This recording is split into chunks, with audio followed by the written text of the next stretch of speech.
দর্শক, শীত এবং শীতে ঠান্ডাজনিত রোগের প্রভাব বৃদ্ধি নিয়ে আরো খবর জানাতে মাদারীপুর এবং গাইবান্ধা থেকে যুক্ত হচ্ছেন আমাদের সহকর্মীরা। শুরুতেই চলে যাব মাদারীপুরে, সেখানে আছেন সাগর হোসেন তামিম। তামিম, সেখানকার শীত পরিস্থিতির খবর জানাবেন। আসলে এখন কিন্তু প্রকৃতিতে শীত চলছে, তবে গত 10 থেকে 15 দিন আগে যে শীতের পরিমাণ ছিল তার চেয়ে কিন্তু কিছুটা কমতে শুরু করেছে। অর্থাৎ এই সপ্তাহের শুরু থেকে এখন পর্যন্ত কিন্তু তাপমাত্রা 10 থেকে 20 ডিগ্রি সেলসিয়াসের মধ্যে ওঠানামা করছে। আবহাওয়া অফিস থেকে যেটি বলা হয়েছে, আজকে মাদারীপুরে 17 ডিগ্রি সেলসিয়াসে ওঠানামা করছে। এবং এই শীতের ফলে কিন্তু সাধারণ এবং নিম্ন আয়ের মানুষের কিন্তু অনেকটাই দুর্ভোগ পোহাতে হচ্ছে।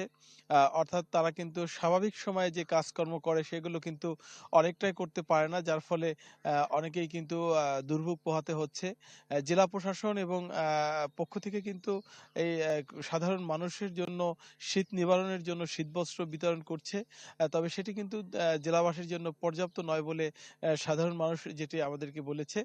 তবে এই শীতের ফলে কিন্তু বিশেষ করে শিশু এবং বয়োজ্যেষ্ঠরা শীতের প্রভাবে ব্যাপক কষ্ট স্বীকার করছেন, এবং এর ফলে কিন্তু রোগ ব্যাধি অনেকটা বৃদ্ধি পেয়েছে। বিশেষ করে সর্দি, কাশি এবং ঠান্ডাজনিত যে রোগ সেগুলো কিন্তু আমরা লক্ষ্য করছি। আসলে জেলা সদর হাসপাতাল সহ অন্যান্য যে সরকারি হাসপাতালগুলো রয়েছে সেখানে সকাল থেকে রাত পর্যন্ত কিন্তু এই শীতজনিত রোগে সাধারণ মানুষ ভর্তি হচ্ছে।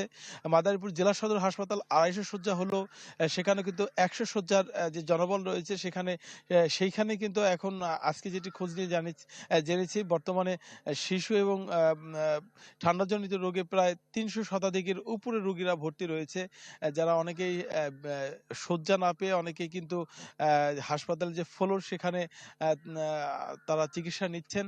সব মিলে বলা যায় শীতের ফলে কিন্তু সাধারণ মানুষ এবং নির্ময় মানুষ চরম দুর্ভোগ পোহাচ্ছে, এবং জেলা প্রশাসনের পক্ষ থেকেও এদের সহযোগিতা করার চেষ্টা করছে, তবে সেটি পর্যাপ্ত নয়। মাদারীপুর জেলা ত্রাণ শাখা থেকে যেটি বলা হয়েছে, এবছর শীত নিবারণের জন্য মাদারীপুর জেলায় এ পর্যন্ত 5,000 কম্বল এসেছে, যেটি এই মাদারীপুরের 14 লক্ষ জনগোষ্ঠীর এই জেলায় সেটি পর্যাপ্ত নয় বলে হিরন আরও মিনারেল ওয়াটার মাত্র 50 পয়সায় প্রতি লিটার তারা বলছেন, এবং তারা দাবি করছেন যে তারা আবারও মন্ত্রণালয়ে লিখেছে যেন আরো কিছুটা এই শীত নিবারণের জন্য শীতবস্ত্র মাদারীপুরের জন্য বরাদ্দ করা হয়। তো এই ছিল মাদারীপুরের শীতজনিত বিষয়ের সর্বশেষ অবস্থা। রাকিব। তামিম, ধন্যবাদ আপনাকে। দর্শক, এবার ঠান্ডাজনিত রোগের খবর জানবো। গাইবান্ধা থেকে সরাসরি যোগ দিচ্ছেন সহকর্মী আসাদুজ্জামান মামুন। মামুন, হাসপাতালে কোন ধরনের রোগী বেশি ভর্তি হচ্ছেন জানাবেন। শারমিন, আমি এই মুহূর্তে আছি গাইবান্ধা জেনারেল হাসপাতালে। দেখতে পাচ্ছেন যে আমার পিছনে এটা নিউমোনিয়া রোগের ওয়ার্ড, শিশুদের। এখানে অনেক শিশুরা শ্বাসকষ্টজনিত রোগে আক্রান্ত হয়ে হাসপাতালে ভর্তি হচ্ছে, তাদেরকে দেখছেন গ্যাস দেওয়া হচ্ছে।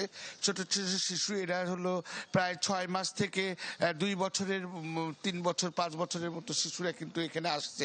তা আমি যেটা হাসপাতাল সূত্রে জানতে পেরেছি যে এখানে গাইবান্ধা সদর হাসপাতালে প্রতিনিয়তই শিশু এবং বয়স্করা আক্রান্ত হচ্ছেন। এরা বিশেষ করে জ্বর, সর্দি, কাশি, নিউমোনিয়া এবং ডায়রিয়া রোগে আক্রান্ত হচ্ছে। তো এই ডায়রিয়া ওয়ার্ডে যেটা খবর নিয়ে জানতে পেরেছি, এখানে প্রতিনিয়ত 50 থেকে 60 জন রুগী কিন্তু এখানে অসুস্থ হয়ে এই হাসপাতালে ভর্তি হচ্ছে। অনেকেই শয্যা না পেয়ে তারা বারান্দা এবং সিঁড়িতে, মেঝেতে আশ্রয় নিয়ে তারা কিন্তু চিকিৎসা সেবা নিচ্ছে, এবং পাশাপাশি একটি বেডে 2-3 জন গাদাগাদি করে বাচ্চার মারা বাচ্চাদেরকে নিয়ে কিন্তু তারা এই চিকিৎসা সেবা নিচ্ছে। তবে তাদের কাছে আমি যেটা হাসপাতাল সূত্রে জানতে পেরেছি যে এখানে ওষুধের সরবরাহ রয়েছে, ঠিক আছে।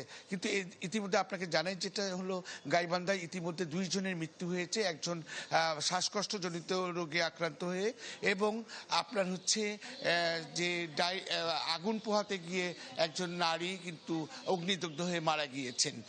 তো পাশাপাশি যে গাইবান্ধার যে 7টি উপজেলা রয়েছে, এই 7টি উপজেলায় কিন্তু স্বাস্থ্যকেন্দ্র স্বাস্থ্যকেন্দ্রগুলোতে আমি খবর নিয়ে জানতে পেরেছি, সেখানেও কিন্তু এখানে এই শীতজনিত রোগে ডায়রিয়া এবং শ্বাসকষ্টজনিত রোগে শিশু এবং বয়স্করা আক্রান্ত হয়ে কিন্তু ভর্তি হচ্ছে।